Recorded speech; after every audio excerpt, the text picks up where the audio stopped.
자비로운 주 하나님 찬양을 위해서 감사드립니다. 네. 우리 유영애 집사님이 지난 안식일에 저한테 와가지고 목사님 오늘 설교 제목은 공의로운 하나님에 대해서 설교하는데 자비로운 하나님에 대해서 특창을 합니까? 이렇게 물어봤습니다. 그래서 제가 공의로운 주 하나님 하는 찬미는 없기 때문에 자비로운 주 하나님, 자비로운 주 하나님이 우리를 구원하셨습니까? 아니면 공의로운 주 하나님께서 구원하셨습니까?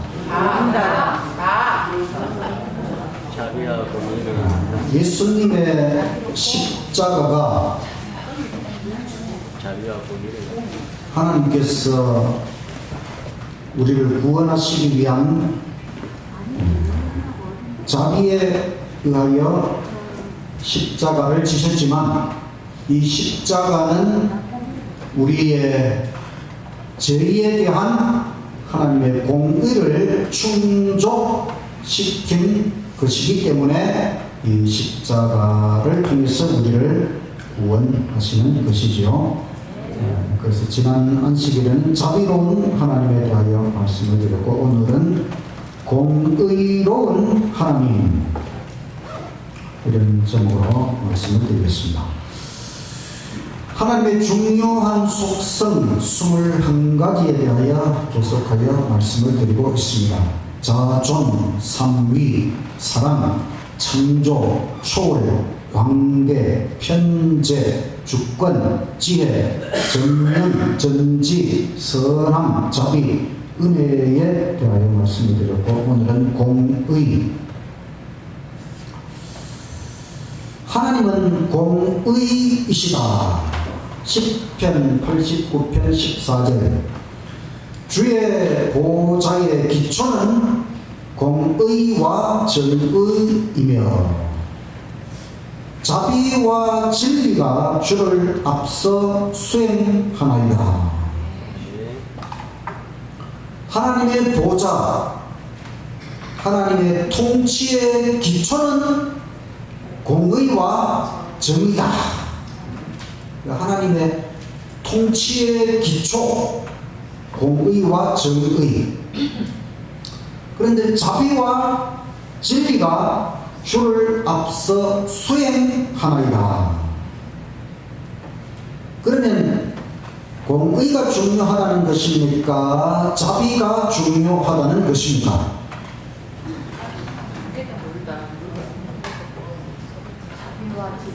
공의는 기초이고 자비는 하나님을 앞서 수행한다. 앞서서 수행하는 걸 우리가 비서거든요. 비서처럼 하나님의 자비가 하나님을 앞서 가려고, 그러니까 하나님을 수행하기 위하여, 그러니까 하나님의 보호자의 기초는 공의인데 또 하나님의 자비는 더 앞서서 나아가려고 하는, 기초도 중요하고 공의도 중요하고 또 자비, 하나님 앞에서 자비가 얼마나 중요한가. 공의라는 말은 히브리 말로 츠바카라는 말이고, 정의라는 말은 미슈파트라는 말인데 공의나 정의나 사실 다 비슷한 말이죠. 비슷한 말. 이제 이 성경에서 그냥 공의 하나만 말해도 되는데 공의와 정의 이렇게 할 때는 그 단어를 강조하는 것입니다. 똑같은 말을 한 번 더 이렇게 하는 것은 공의와 정의. 그러니까 공의와 정의가 이렇게 중요한 것이다 강조하는 것이고, 자비라는 말은 헤세드 지난 안식일에 말씀드렸죠. 헤세드, 자비, 인자, 14가지의 뜻이 있는 헤세드. 자비와 진리는 에메트. 자비나 진리나 또 비슷한 뜻입니다. 자비와 진리를 또 이렇게 반복해서 강조. 그러니까 공의와 자비, 자비와 공의가 얼마나 하나님의 통치에 있어서 하나님의 존재에 있어서 중요한 두 가지 속성인가 하는 것을 우리가 알 수 있는 것입니다. 여기 츠다카, 우리말로는 공의 또는 의, 공의, 의 똑같은 말입니다. 공의라는 말은 곱고 올바른 것, 항상 바른 것, 똑바른 도덕적인 공평, 법적인 공정, 정직, 질서, 도덕적인 표준, 제의 정반대 개념, 율법, 하나님의 율법과 완전히 일치함. 공의가 이렇게 중요한 것입니다. 엄청나게 중요하죠. 성경에서 공의, 의라고 하는 것이 이렇게 중요해요.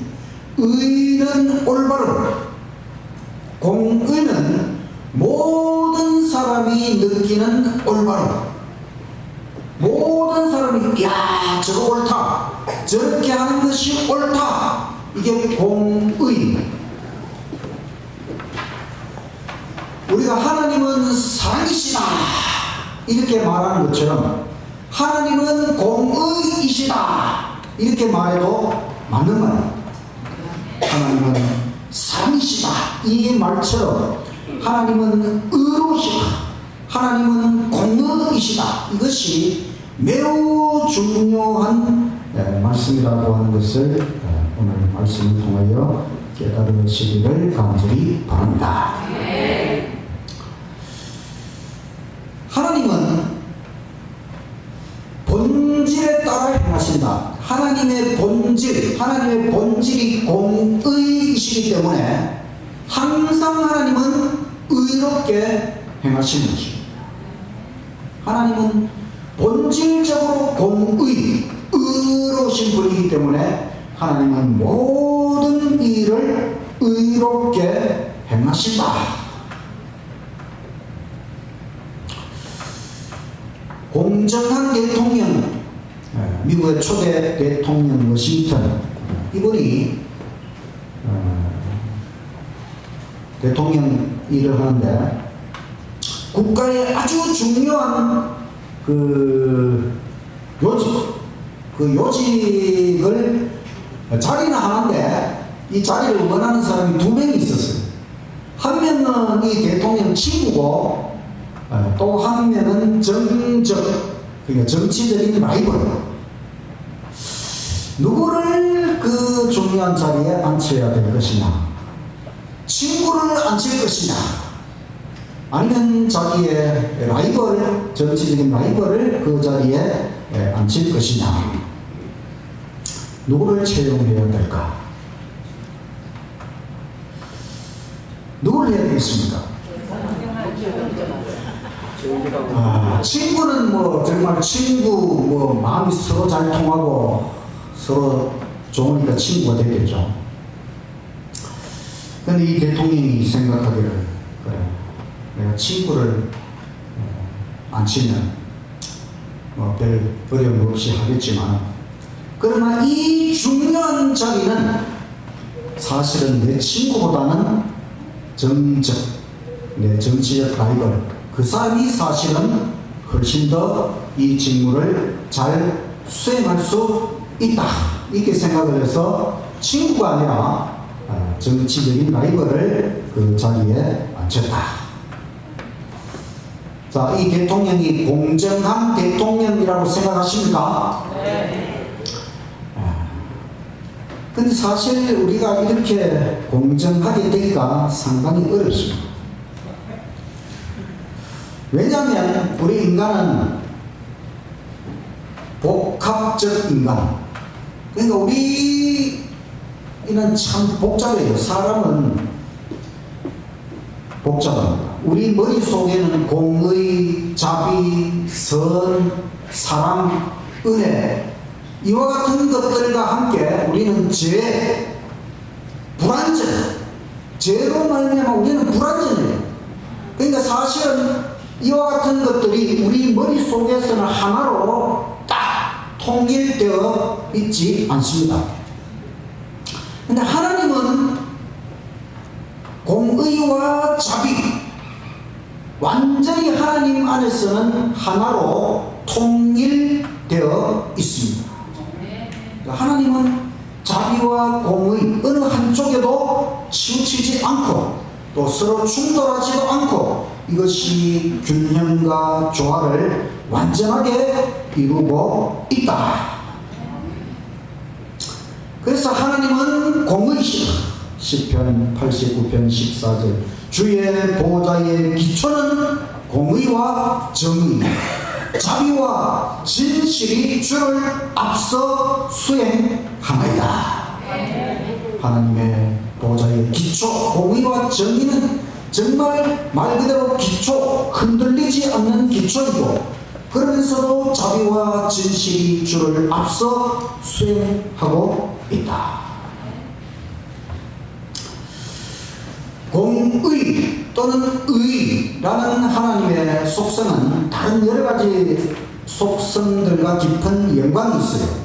예를 들면 정지, 전능. 공의를 실행해야 되는데 전지전능하지 않다면 완전한 공의를 실행하기가 어렵습니다. 왜냐하면 이 복잡한 사람들이 다 이렇게 많은데 때로는 속일 수도 있고, 그죠? 그럼 하나님께서 전지하지도 않고 전능하지도 않다면 사람들이 막 하나님 앞에 와서 막 쏘고 이렇게 하는 하나님이,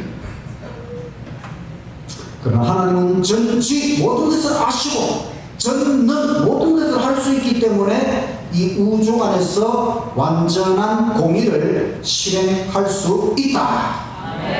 또 하나님의 지혜, 하나님은 지혜의 하나님, 그 진정한 지혜는 공의가 필수적인 것이다. 하나님의 선하심, 공의의 기반은 하나님의 선하심입니다. 하나님의 선하심에서 공의가 나오는 것입니다. 자, 그러면 지난 시간에 제가 말씀드렸는데 하나님의 자비는 어디로부터 나왔습니까? 선하심. 자비도 선하심에서 나왔고 공의도 선하심에서 나왔습니다. 또 하나님은 참되시고 거짓이 없으시고 성실하시고 진실하시고, 이것을 다른 말로 하면 공의. 자비와 공의를 합쳤을 때에 그것을 사랑이라고 한다. 자비와 공의, 자비만 가지고는 사랑이라고 할 수가 없어요. 공의만 가지고도 사랑이라고 할 수가 없어요. 자비와 공의가 합쳐져야 그게 사랑입니다. 그래서 사랑은 원칙이다, 이런 말 여러분 많이 들어보셨죠? 사랑은 원칙이다, 이 말이 자비만 가지고 사랑이라 그러면 그건 원칙이라고 하기보다는 어떤 감정에 치우친다고 할 수가 있어요. 그러나 하나님의 자비의 공의, 의로운 것이 합쳐져 있기 때문에 사랑은 원칙이다. 영원성, 불변성, 하나님의 공의는 영원하고 불변하는 것이다. 거룩하신 하나님께 불의는 있을 수가 없지요. 또 진리, 빛이신 하나님, 의가 진리이고 의는 영원한 빛이다. 또 하나님은 시간을 초월하시고 과거, 현재, 미래, 영원을 한눈에 관망하십니다. 그래서 시간을 초월하여 공의로우신 하나님. 그러니까 우리는 하나님의 공의에 대하여 걱정할 필요가 없는 것입니다. 어느 왕이 아주 효성이 지극한 착한 왕이 있었어요.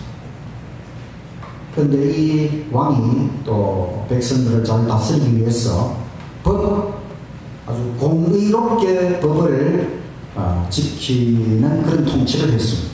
그 법을 어기는 자에게 아주 엄격한 왕이었습니다. 그런데 그만 이 왕의 어머니가 법을 어기고 말았습니다. 그 법을 어긴 자는 40대의 매를 맞아야 합니다. 이제 신하들이 왕의 어머니가 40대의 매를 맞아야 되는데 왕이 자기 어머니를 벌을 줄 것이냐 그냥 지나갈 것이냐. 왕이 어떻게 했을까? 왕이 자기 어머니를 나무에 붙들어 매도록 명령을 내렸어요. 이제 어머니가 40대 매를 맞기 위해서 나무에 매달렸습니다. 그 다음에 왕이 자신의 왕복을 벗고 어머니에게 달려가서 어머니를 깨어났습니다. 그리고는 이 죄인을 사정없이 때려라. 근데 그 집행자가 차마 왕에게 매를 들 수가 없어서 멈거리고 있으니까 뭐들 하는 거냐? 어서 쳐라.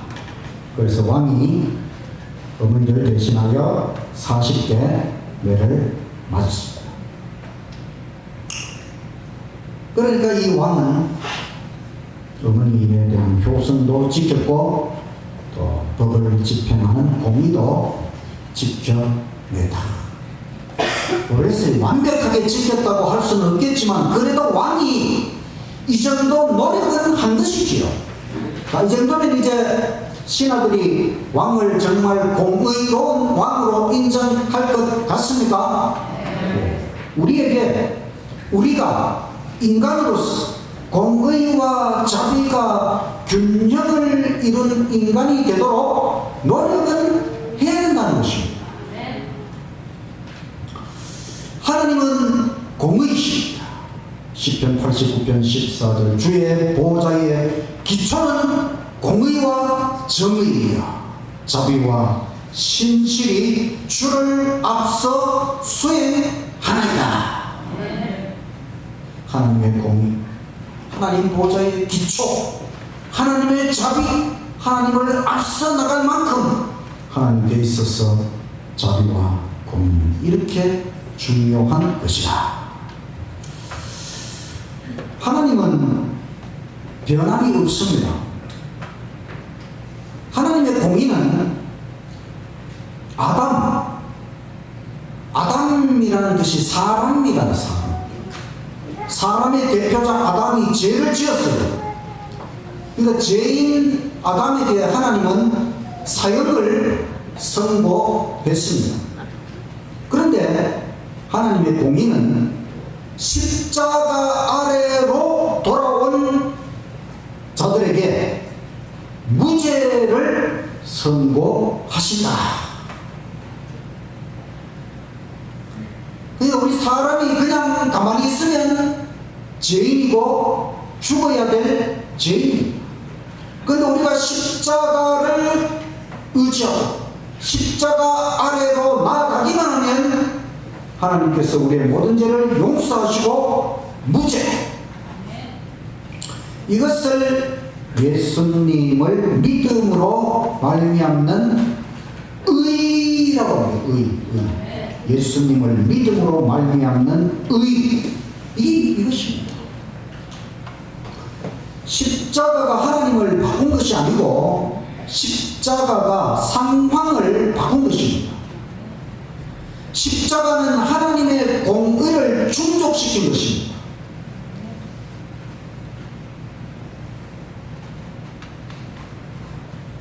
죄인이 죄를 지었으면 그냥 용서하면 됩니까? 안 됩니까? 자비만 가지고 용서하면 이상한데 잘못해도 뭐 벌도 없고 그냥 용서 받는구나. 그 혼란이 생기죠. 하나님의 공의, 하나님의 공의는 죄인이 그 죄값을 치러야 하는 것입니다. 그런데 그 죄인이 치러야 할 죄값을 예수님이 우리 모든 인간을 대신하여 십자가에서 그 죄값을 받으신 것입니다. 그래서 십자가가 하나님의 공의를 충족시켰기 때문에 하나님은 그대로이시고 하나님은 변함이 없으시고 상황이 바뀌어졌어요. 십자가가 하나님의 공의를 충족했고 그래서 동시에 하나님은 자비를 베풀 수가 있게 되었습니다. 그래서 하나님의 공의, 자비, 사랑에서 우러난 놀라운 십자가. 하나님이 우리를 구원하는 방법이 이것밖에 없습니다. 하나님의 자비와 공의, 사랑을 충족시킬 수 있는 방법은 이것밖에 없었어요. 하나님 아들이 우리를 대신하여 십자가에서 죽는 것입니다. 이 방법 외에는 다른 방법이 없어요. 근데 하나님이 그 방법을 내가 이 방법을 취하겠다. 그리고 십자가를 지심으로 하나님의 공의를 완전히 충족시키시고 우리를 구원하셨다. 그러니 우리가 자비로운 주 하나님을 부르기 전에 공의로운 주 하나님, 십자가에서 정말 공의의 죄값을 다 치르시고 우리에게 자비를 베푸신 하나님을 마음껏 찬양 감사하게 되시기를 간절히 바랍니다. 아멘. 변화무쌍한 인간은 토라지기도 하고 또 기분에 좌우되기도 하고 또 휩쓸리기도 하고 또 자신의 이익에 따라 공의롭지 못할 때도 있고 그러나 하나님은 변치 않으십니다. 언제나 하나님은 공의와 자비와 사랑에 따라 행하십니다. 모든 인간이 공의롭다면 살만 나는 세상이 될 것입니다. 모든 사람이 의롭게 살아간다면 정말 살만 나는 세상이 되겠죠. 천국이죠.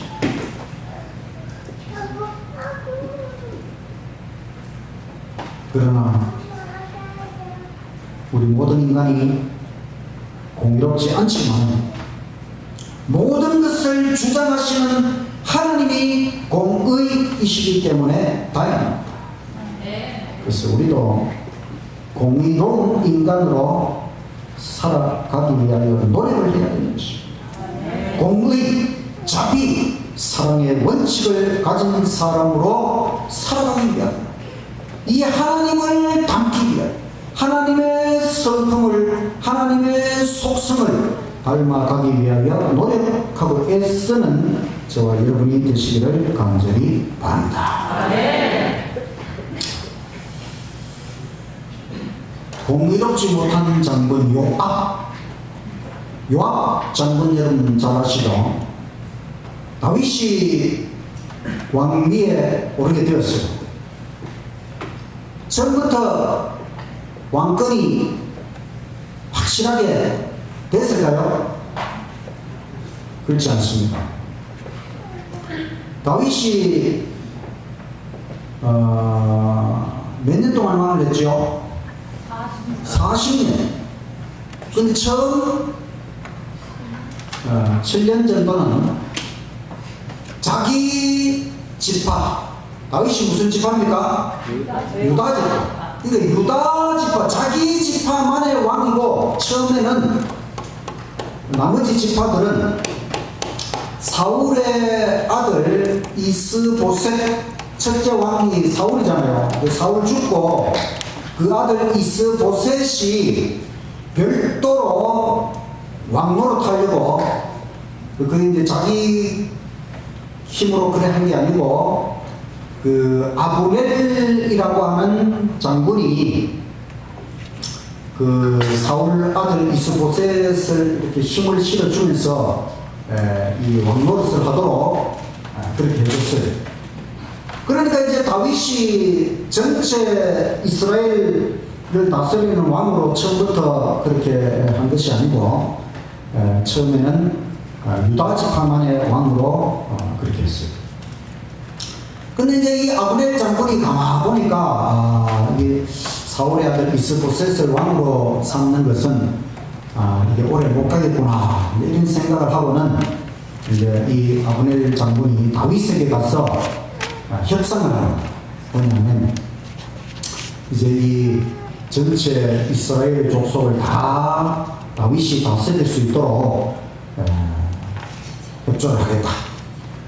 그래서 다윗도 평화적인 방법으로 이제 통일 국가의 왕위를 이제 누릴 수 있기 때문에 그것을 수락을 했어요.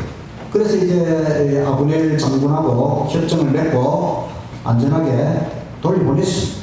그런데 이때 다윗의 그 군대의 총사령관이 누구냐면 요압입니다. 그 요압은 이 아브넬이 오는 게 좋겠습니까? 별로 안 좋겠습니다. 별로 안 좋아. 또 이 아브넬에 대한 개인적인 감정도 있어. 뭐냐면 이 요압의 동생을 이 아브넬이 죽였어요. 그러니까 이게 개인적인 감정도 아직 남아있어. 그러니까 요압이 이 아브넬을 다윗 왕 몰래 암살을 해버립니다. 그러니까 요압의 행동은 공덕지 못한 것이 다윗이 볼 때 이것은 다윗은 이 아브넬이 이렇게 왔을 때에 이 이스라엘 전체 국가의 번영을 위하여 이제 이렇게 협상을 하고 그렇게 해서 받아줬는데 이 요압이 자기 혼자 이 아브넬을 암살을 해버렸으니까 그래서 다윗이 요압 장군을 저주를 합니다. 근데 다윗은 또 이 요압 장군을 자기 마음대로 할 수 있는 그런 힘이 없었어요. 그래서 그냥 말로는 저주했지만은 어떻게 할 수가 없었어요. 그래가지고 이제 나머지 이제 7년 동안은 유다 지파의 왕이었고 나머지 33년은 이제 이스라엘 전체의 이제 왕으로서 다윗이 그렇게 하고 죽을 때 돼서 유언을 남기기를 자기 아들 솔로몬에게 어떤 유언을 남겼느냐 하면 저 요압을 평안히 무덤으로 내려가지 못하게 해라. 수십 년이 지났는데 자기 아들한테 이제 왕이 된 이 솔로몬에게 네가 저 요압이 잘못한 것을 너가 징계를 해야 된다. 그래서 솔로몬 왕이 결국 기회를 얻어서 결국 요압에게 벌을 내립니다. 공의를 위하여. 그러니까 이 공의를 위하여 다윗에게는 공의, 이 공의를 구현하는 것이 이렇게 중요했다고 하는 것입니다. 그러니까 성경이 공의를 구현하는 것, 이것이 쉽게 볼 일이 아니라는 것이죠. 중요합니까, 여러분? 네. 중요합니다. 하나님은 공의이시다. 주의 보좌의 기초는 공의와 정의이며 자비와 참됨이 주를 앞서 수행하나이다. 네. 자비의 하나님 또 공의의 하나님, 완전한 사랑의 하나님. 네. 인간은 의롭지 못합니다. 불의, 거짓, 탐욕, 악의, 시기, 분쟁, 사기, 비방, 거역, 강도, 불효, 살인, 무전, 도둑, 비판, 교만, 불법, 뇌물, 폭력, 이간, 온갖 의롭지 못한 것으로 가득 차 있는 것이 우리 인간이요. 그래서 우리가 죄인이라고 하는 것이죠.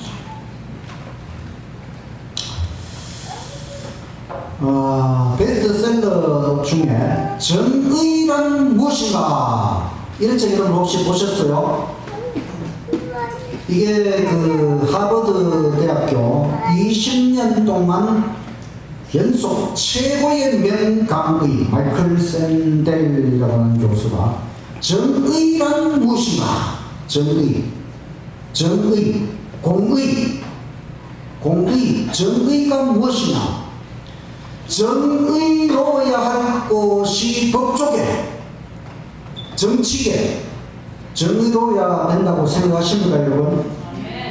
그런데 지금 법조계나 정치계가 정의롭다고 생각하십니까? 자, 그러면 종교계, 교회, 성도, 우리가 정의로워야 된다고 생각하십니까? 이 교회가 공의로워야 된다고 생각하십니까? 네. 하나님은 공의, 하나님의 보좌의 기초는 공의, 정의.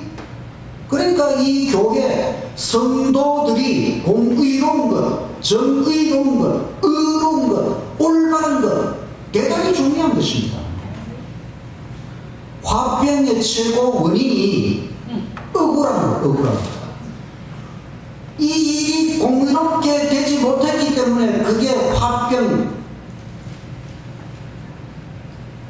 여러분 시집과 친정에 공평하게 하십니까?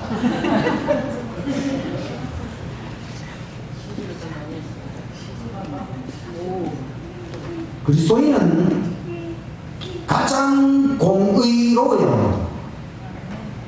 나의 행동은 정당한가? 공의로운가? 정의로운가? 의로운가? 올바른가? 사실은 의롭다고 하는 것, 우리가 올바르다고 하는 것, 우리가 그렇게 살아간다고 하는 것 굉장히 중요한 것입니다. 아모스 선지자의 기대이 이런 게 있어요. 아모스 5장 20절 비록 너희가 나 하나님에게 번제와 소제를 바친다 해도 내가 그것들을 받지 아니하고 너희 살찐 짐승들의 화목제도 인정치 않겠노라. 넌 내 앞에서 너의 노래들의 소음을 치워라. 이는 내가 너의 악기의 가락도 듣지 않을 것이니라. 오직 공의는 물같이 정의는 강물같이 흐르게 할지니라. 우리가 하나님 앞에 와서 아무리 예배를 많이 드리고 아무리 찬양을 하고 이렇게 해도 우리의 생활이 공의롭지 못하다면, 정의롭지 못하다면 이 다 소용이 없다는 것이지요. 강물이 흘러가듯이, 강물이 흘러가는 것은 원칙이에요. 이것처럼 우리의 승리는 공의, 정의, 항상 올바른 생애를 통해서 하나님께 진정으로 영광 돌리게 되시기를 간절히 바랍니다. 미가 선지자도 이런 기대를 주고 있습니다. 미가 6장 6절 내가 무엇을 가지고 요 앞에 나아가며 높으신 하나님께 경배할까? 내가 번제물 1년 된 송아지를 가지고 그 앞에 나아갈까? 여호와께서 천천의 수양이나 만만의 강수 같은 기름을 기뻐하실까? 내 허물을 위하여 내 마다들을, 내 영혼의 죄를 위하여 내 몸의 열매를 드릴까? 사람아, 주께서 선한 것이 무엇임을 너에게 보이셨나니 여호와께서 너에게 구하시는 것이 오직 공의를 행하며 자비를 사랑하며 겸손히 너의 하나님과 함께 행하는 것이 아니다.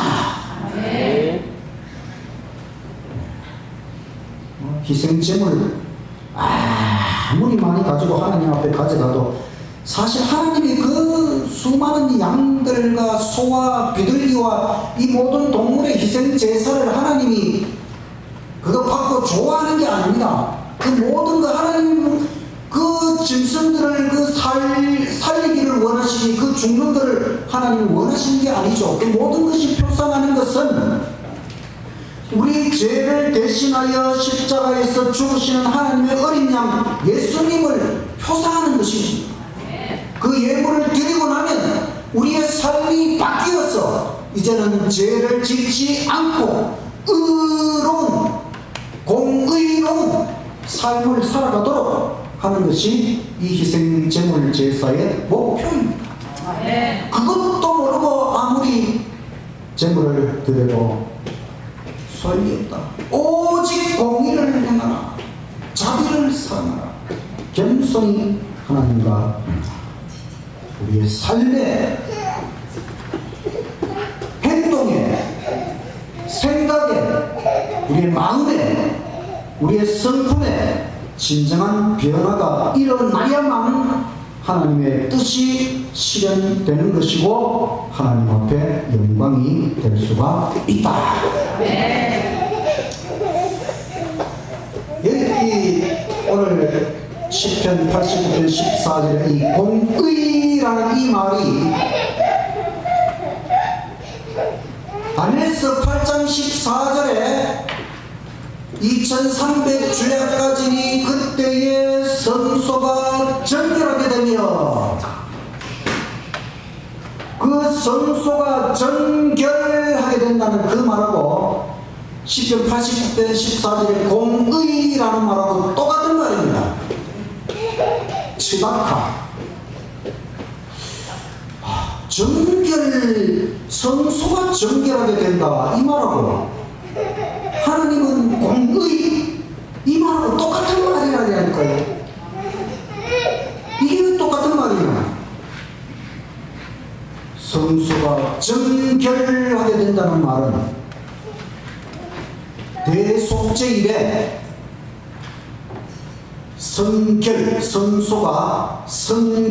성소가 정결하게 된다는 이 말하고 성결이라는 말, 이 레위기에서는 이 말이 타헤르라는 말로 사용되는데 이 타헤르라는 말은 성결 또는 정결로 번역된 이 말은 공의 또는 정결로 번역되는 치다카하고 똑같은 뜻입니다. 그러니까 하늘 성소가 정결하게 된다 이 말은 하늘 성소가 성결하게 된다 이 말이고 다른 말로 하면 하늘 성소가 공의로워진다 이 말입니다.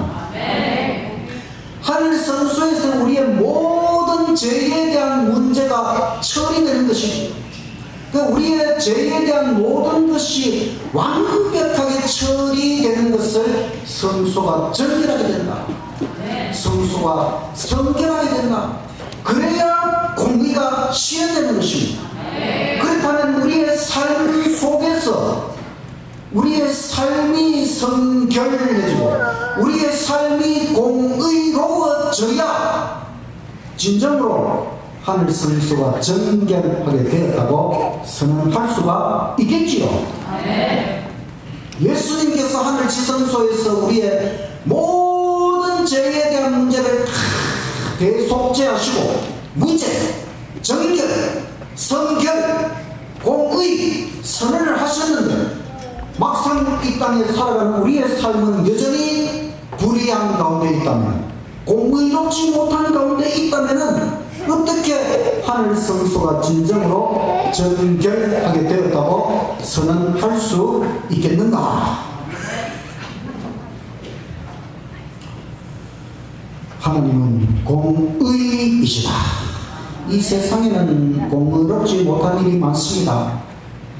누가 공의를 실현할 것이냐? 국가가 그 일을 하겠습니까?